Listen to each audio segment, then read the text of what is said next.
Hi students, I am Atul Raj. मैं present हूँ आज अपने चैनल पेपर हैकर के साथ में। आज की जो वीडियो रहने वाली है बीएससी पार्ट थर्ड वालों के लिए है, जिसमें इम्पोर्टेंट है आपका बीएससी पार्ट थर्ड वालों का इनऑर्गेनिक केमिस्ट्री फर्स्ट पेपर में आपकी इम्पोर्टेंट विधि है गॉय विधि, यानी जिसको गॉय मेथड्स के नाम से जानते हैं, या इसको कहेंगे कि जो गॉय मेथड्स की चुंबकीय प्रवृत्ति को किस प्रकार से आप एक्सप्लेन करेंगे। ठीक है, तो गॉय मेथड है और गॉय मेथड्स में ही गाय का जो चुंबकीय प्रवृत्ति है उसको किस प्रकार से आप एक्सप्लेन करेंगे। Explain with the Gouy methods in magnetic properties. ठीक है, तो सबसे पहले हम देखते हैं गॉय मेथड है क्या, किस तरीके का गॉय मेथड है। तो देखते हैं, आज की जो वीडियो है हमारी गॉय मेथड्स के ऊपर दी हुई है।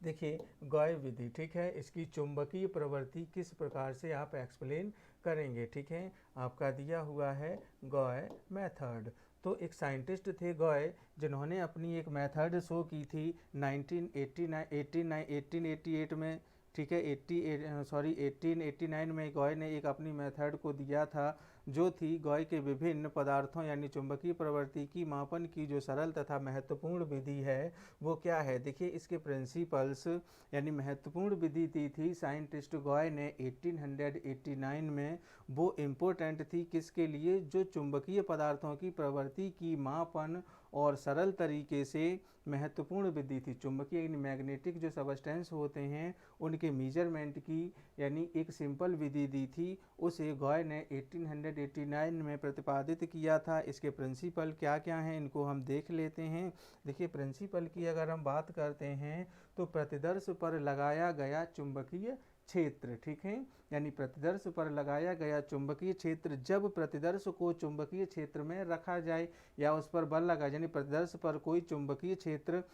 में रखा जाए किसी प्रतिदर्श को, और उसके ऊपर कोई चुंबकीय बल लगाया जाए या चुंबकीय क्षेत्र प्रतिदर्श पर चुंबकीय क्षेत्र में रखा जाए, तो उसके द्रव्यमान के सीधे अनुपात में बदलना होता है, यानी जो उसका अनुपात होता है उसको सीधे बदला जा सकता है। अर्थात क्षेत्र में स्विच ऑफ तथा स्विच ऑन के द्रव्यमान में अंतर आता है। ठीक है, प्रतिदर्श का जो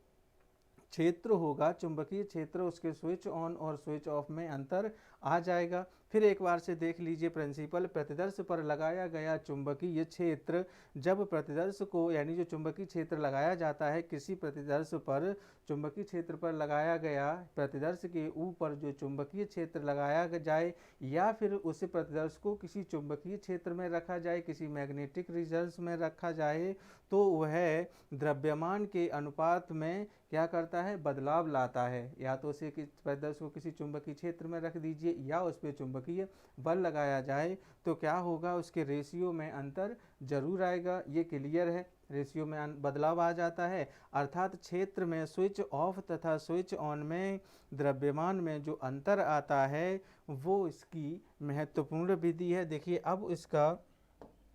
कोई न कोई यानी एक ऐसा मेथड बनेगा, ऐसी विधि निकलेगी। मान लीजिए कि स्विच ऑफ या स्विच ऑन में अगर मान लीजिए इसके द्रव्यमान में अंतर आ रहा है तो स्विच ऑन करेंगे, द्रव्यमान चेंज हो गया, स्विच ऑफ किया, द्रव्यमान चेंज हो गया। तो इसका एक उपकरण दिया हुआ है। देखिए, उपकरण दिया है अपरेटस, जो आप इसे समझ सकते हैं। अपरेटस में पदार्थ की लंबी बेलनाकार नली में लेकर उसे माइक्रोतुला की एक भुजा की ओर, देखिए ये दिया हुआ है आपका डायग्राम। ठीक है, इस डायग्राम से हम इसको समझ सकते हैं। देखिए, ये दिया हुआ है, देखेंगे। ठीक है,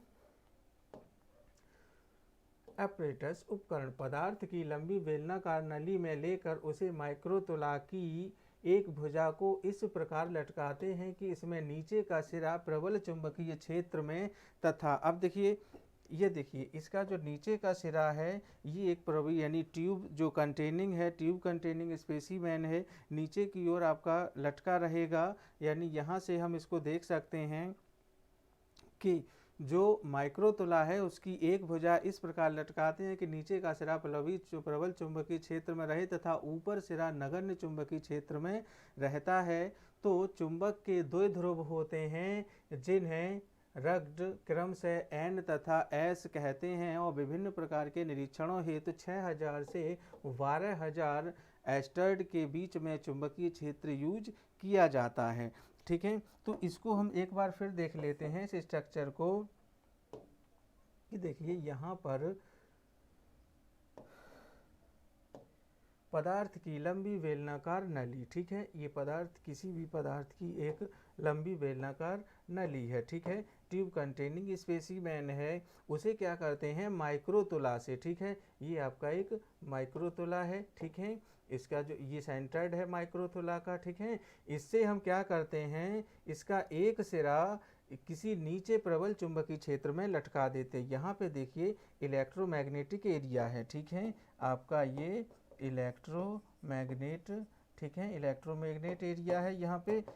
ये किसी यानी प्रबल तरीके का है, बहुत ही ज़्यादा हाई क्वांटिटी वाला है, ठीक है, प्रबल चुंबकीय क्षेत्र में जब इसे लटकाया जाता है तो चुंबक के दो ध्रुव, यानी देखिए मान लीजिए इधर मान लीजिए एक एन और इधर एक ये एस ध्रुव है, ये आपका एन ध्रुव है, तो एन और एस जो ध्रुव होते हैं जिनके खंडों को क्या कहते हैं, यानी जो एन और एस ध्रुव होंगे इनको क्या, एन को कहेंगे नॉर्थ, ठीक है, और S4 क्या होता है साउथ, ठीक है, दोनों ध्रुवों में विभिन्न प्रकार के निरीक्षणों हेतु, तो अब इनमें दोनों तरफ के ध्रुवों में हमने देखा कि जो निरीक्षण इनका किया गया प्रेक्षण के अकॉर्डिंग इन्हें देखा गया, तो लगभग 6000 से लेकर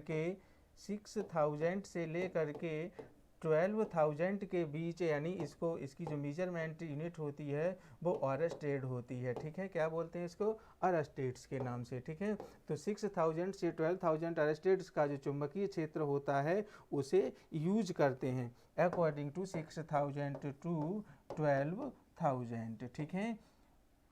इनके जो मेजरमेंट इकाई होती है, मेजरमेंट यूनिट होती है, उसको अरस्टेड के नाम से जानते हैं, और स्टेट्स का जो चुंबकीय क्षेत्र होगा वो लगभग 6000 और 12000 के बीच में इस स्ट्रक्चर की मेजर को करने के लिए यूज किया जाता है। अब इसकी जो मैकेनिज्म होती है, विधि होती है, जरा उसको एक बार हम मैकेनिज्म को भी देखते हैं, मैकेनिज्म क्या है इसकी विधि,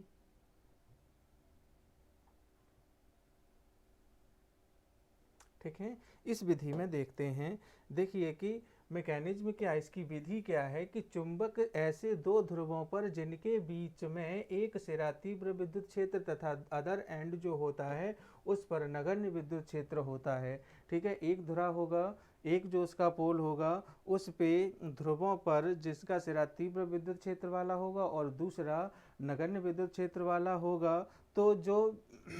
लंबाई होगी उनके अनुदिश, यानी मान लीजिए कोई एक चुंबक दिया हुआ है, ठीक है, एक चुंबक का एक टुकड़ा मान लीजिए, ठीक है, इसको मान लीजिए एन और इसको मान लीजिए एस, यानी ये दोनों क्या हैं इसके पोल हैं, एक एन पोल और दूसरा साउथ पोल, यानी एक नॉर्थ और दूसरा साउथ, तो इन ध्रुवों में एक एंड जो होगा वो कैसा होगा उच्च ऊर्जा स्तर वाला होगा, और एक होगा यानी एक होगा तीव्र विद्युत क्षेत्र, ठीक है, और दूसरा होगा नगण्य विद्युत क्षेत्र, ठीक है, तो एक सिरा कैसा होगा तीव्र विद्युत क्षेत्र वाला होगा, दूसरा होगा नगण्य विद्युत क्षेत्र वाला, तो इनकी जो लंबाई होगी ये लंबाई क्या करेगी अनुदिश बल लगेगा, यानी लंबाई के अकॉर्डिंग ही तो बल लगेगा, अब जिसकी लंबाई ज़्यादा होगी या लंबाई कम होगी नगण्य तीव्रता क्षेत्र पर डिपेंड करेगी, लंबाई पर डिपेंड करेगा कि जो तीव्रता क्षेत्र है ऊर्जा तीव्रता क्षेत्र है इसका वो किस पर ज़्यादा लगेगा, तो जो dx होता है यानी मान लीजिए बल लगेगा, यानी dx लंबाई तथा d आयतन, ठीक है, लंबाई को यहाँ से डिनोट किया गया है इसे dx, और इसके आयतन को जो वॉल्यूम को यहाँ से डिनोट किया गया है उसको किया गया है d से, d फॉर वॉल्यूम, ठीक है, वॉल्यूम आयतन, इसे फॉर्मूला से आप देखिए ये फॉर्मूला इसके लिए क्रिएट होता है, देखिए dx लंबाई तथा d आयतन, इस फॉर्मूला से आप इसे देख सकते हैं, देखिए कौन सा फॉर्मूला इसके लिए यूज होगा, देखते हैं dx इक्वल टू dx क्या है यहाँ पे ये लंबाई है, ठीक है, लंबाई dx equal to 1/2 k1 minus k2 dv into del h square upon del x, ठीक है, इसको मान लिया हमने इक्वेशन नंबर फर्स्ट। अब यहाँ से d यानी आयतन है, आयतन equal to a d x, ठीक है, a इंटू डी एक्स, इसको मान लिया हमने इक्वेशन नंबर सेकेंड। अब हम इक्वेशन फर्स्ट और सेकेंड से सेकंड और फर्स्ट इक्वेशन से देखिए, फर्स्ट इक्वेशन हमारा क्या था, dx, ठीक है। तो dfx यानी फर्स्ट इक्वेशन को हमने, और दूसरा इक्वेशन जो हमारा था, दूसरे इक्वेशन को हमने क्या माना है यहाँ से, यानी dax, ठीक है। तो dfx equal to 1/2 k1 minus k2 into a del h square upon del x into D x, इसको मान लिया आपने इक्वेशन नंबर थर्ड। अब इनका हम क्या करेंगे, इंटीग्रेशन करने पर, समाकलन लेने पर, जब इनका समाकलन करेंगे इंटीग्रेटेड होने के बाद में, तो देखिए क्या करेंगे, समाकलन के बाद में D F x equal to 1/2 k2 minus, यानी काइनेटिक एनर्जी से, यानी के कांस्टेंट वैल्यू के इक्वल दी हुई हैं यहाँ पे, k1 minus k2 into A integral H zero into del H Y square upon D X into D X. आपका एफ एक्स इक्वल टू यहाँ से होगा ये आपका 1/2 k1 minus k2 into H square minus आपका होगा एच जीरो स्क्वायर, ये हुआ आपका इक्वेशन नंबर 4। यहाँ से क्या करेंगे, इस एच जीरो को छोड़ देंगे, ठीक है। एच जीरो को छोड़ने पर ये होगा f x equal to 1/2 k1 minus k2 a into H square, ये आपका बन जाता है इक्वेशन नंबर 5, ठीक है। यहीं से देखिए जो एफ एक्स के इक्वल जो वैल्यू होगी, f x equal to delta M g, जो जी है आपका वो ग्रेविशनल फोर्स को यहाँ से शो करता है, ठीक है। अब आपका जो इक्वेशन नंबर ये 6 बनता है, और इक्वेशन नंबर 5 से, ठीक है, इन दोनों इक्वेशन से हम क्या करेंगे, नेक्स्ट आप इन दोनों को 5 और 6 को सॉल्व करेंगे, इक्वेशन को, इक्वेशन 4th एंड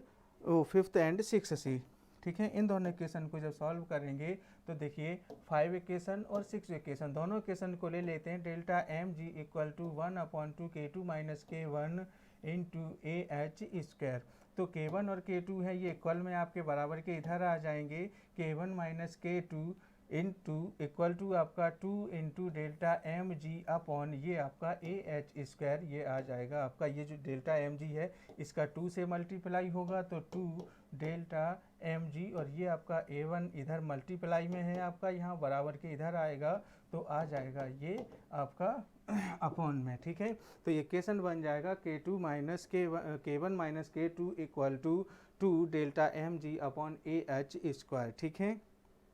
अब देखिए हम यहाँ से k1 इक्वल टू फाइंड कर लेते हैं, तो क्या करेंगे, k1 इक्वल टू, अब ये जो माइनस का k2 बचता है इक्वल के उधर जाएगा तो ये प्लस का हो जाएगा, k2 प्लस ये वैल्यू, ये तो यहाँ पे आपकी है ही 2 delta M G upon A H square, इसको मान लिया इक्वेशन नंबर 7, ठीक है। अब समीकरण 7 में क्या करेंगे, m अपॉन पी से गुणा करने पर, यानी दोनों तरफ m अपॉन पी से गुणा कर देंगे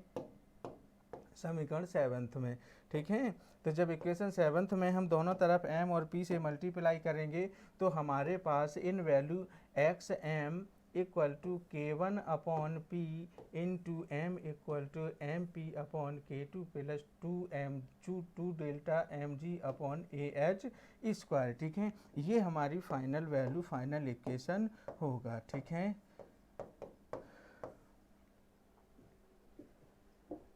इसके बाद में लगातार हमारे चैनल को देखते रहिए, पेपर हैकर को हम फिर किसी नई वीडियो के साथ में प्रेजेंट होते हैं।